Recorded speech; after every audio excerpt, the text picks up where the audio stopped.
Shikues nderuar, ju përshëndesim, rikthyer sërish në TikTok ku do ndalemi ditën e sotme sërish tek zhvillimet e fundit në lindjen e mesme, ku presidenti i SBA-s Donald Trump ka kërkuar që detyrimisht që vendet e lindjes mesme dhe vendet e tjera të nënshkruajnë marrëveshjen e Abrahamit pasi të arrihet një marrëveshje për t'i dhënë fund luftës me Iranin. Por çfarë është kjo marrëveshje? Pra marrëveshja e Abrahamit janë një seri marrëveshjesh që normalizojnë marrëdhëniet midis Izraelit dhe disa prej fshinjve të tjera, ndërkaq Emiratet e Bashkuara Arabe dhe Bahreini u bën nënshkruese të marrëveshjeve gjatë mandatit të parë të Trump në vitin 2020, duke thyer kështu qëndrimet e tyre për të bërë shtetet e para arabe që njohën Izraelin në një çerek shekulli. Kam të ftuar ditën e sotme për të na shpjeguar sa më qartë pra këtë marrëveshje ekspertin e marrëdhënieve ndërkombëtare zotin Lutfi Bilali. Ju përshëndes Knesi. Përshëndetje Gzela.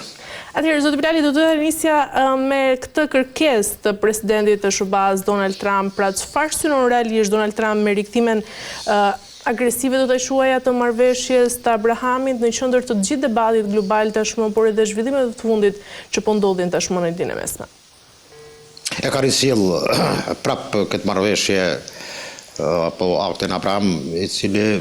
nënkupton marrëdhënie të secilit qytet, sidomos në lindje të afër, dhe mendoj që i ka përcjell edhe konturat, nga se jo përmendet atje realisht ashtu në vitin 2020 Emiratet e Bashkuara dhe Bahreini kanë bërë një dakord të tillë, por të shtojmë edhe Maroku dhe Sudani. Do thotë janë 4 shtete. Dhe kjo ka të bëj kryesisht me atë që jo vetëm për njohje, por edhe të kenë marrëdhënie dhe normalizim të marrëdhënieve, mes Izraelit dhe secilit shtet në aspektin unilateral, do thotë secilit shtet veç e veç, dhe kjo do nënkuptonte një lloj fitorie diplomatike për Izraelin në këtë rast, dhe ajo që është e reaktualizuar nga Trumpi kërkon që të fusë Turqinë, Pakistanin, po ashtu, Egjiptin dhe Jordanin. Jordania ashtu kështu ka raporte me Izraelin, sepse kuptohet që kufiri i saj shtrihet dhe pastaj edhe pjesa e Vestbankit që kufizohet me Jordanin. Jordania ju kujtoj që ka pas një autoritet administrativ mbi Xhamin al-Aqsa, e cila sot në një farë mënyrë të drejtën nuk respektohet, sepse hyrja në kompleksin e Al-Aqsës nënkupton thyrje të sovranitetit dhe goditje për Jordanin.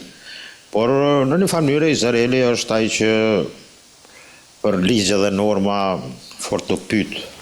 nga se çdo herë forcën e aplikon për të realizuar qëllimet e tyre të projektit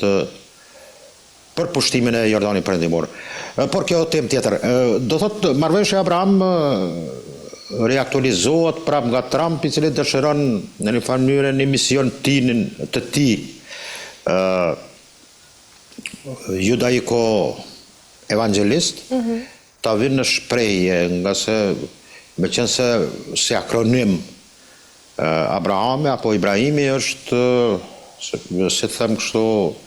baba i 3 feve monoteiste, por kjo shkon më tepër nga koncepti i paqëtimit mes popujve dhe shteteve, me cilat do arrijë një mirëkuptim. Mirë po kjo do të respektohet edhe nga Izraeli, i cili në konceptin e tij ose në vizionin e tij të ide sioniste ka për qëllim Izraelin e madh. Dhe kjo në një farë mënyrë nuk mund të ketë dakordancë apo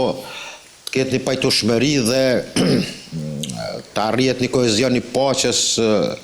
në lindjet të afërt apo edhe në përgjithësi në lindjet e mesme, mendoj që është tepër e lartë dhe kemi problematika të tilla me cilat realisht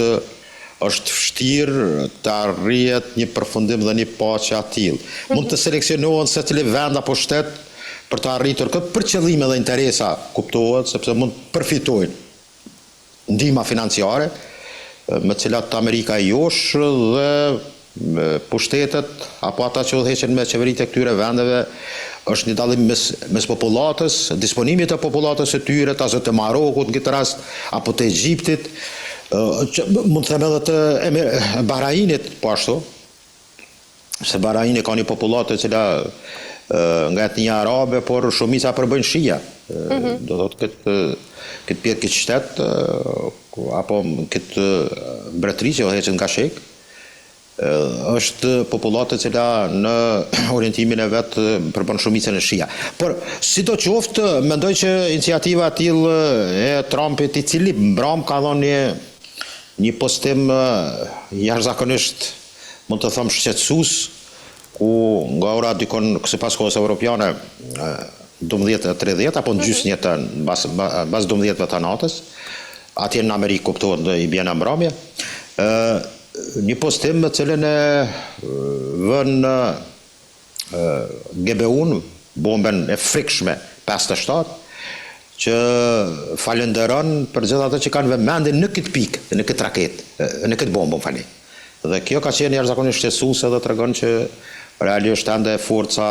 apo arritja paqes mund të është jashtëzakonisht e lartë, por mund të arrihet vetëm anën e forcës dhe ky mesazh nuk tregon sinjale të mira për komplet regionin. Zot Vrali, në fakt unë po e shihja në rrjetin tuaj social në Facebook të postim ditën e sotme, por ju thoni se për fatin e keq të presidentit SBA Donald Trump, prap dhe të lindjes mesme, pa pëlqimin e Netanyahut, zorë se do të ketë një ujdi me Iran. Po kjo pak a shumë është hajta që i thëmbuse, dhe është një lloj metafore që realisht Amerika dhe administrata amerikane, këtë rast edhe shtëpia e bardhë, nuk mund të jetë ta quaj, sidomos për lindjet e mesme, në përgjithësi, nuk mund të jetë independente. Dhe kjo tregon, duke marrë parasysh lobin e fuqishëm hebrejk në SBA, me që se dore në zemër, ka dy fraksione. Fraksion është më i dobët, i cili kërkon për një paqëtim normal, sidomos me solucionin e zgjedhjes së çështjes palestineze përmes dy shteteve. Që është i pakt, po ka rabën të tillë që ngrisin zërin, po ata janë, mund të them drejtë mbi ignorancë, por shumica do thotë është ajo që ndikon në vendimin e shtëpisë së parë dhe edhe arritja e paqes dhe të akordanca për një jo vetëm marrëpushim, por marrëveshje mes Iranit dhe SBA-ve nuk mund të kryhet apo të merr verdiktin final pas zërin e Netanyahut. Dhe kjo nuk është ndonjë sekret, është një çështje që brengos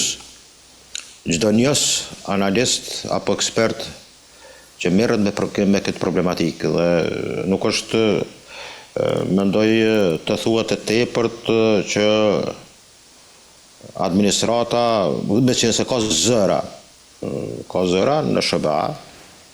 dhe këtë mas mire ka treguar John Kent, ish shefi i antiterrorit, do të njëri numër 2, edhe të saj përket shërbimeve inteligjente, ka qenë figurë kyçe,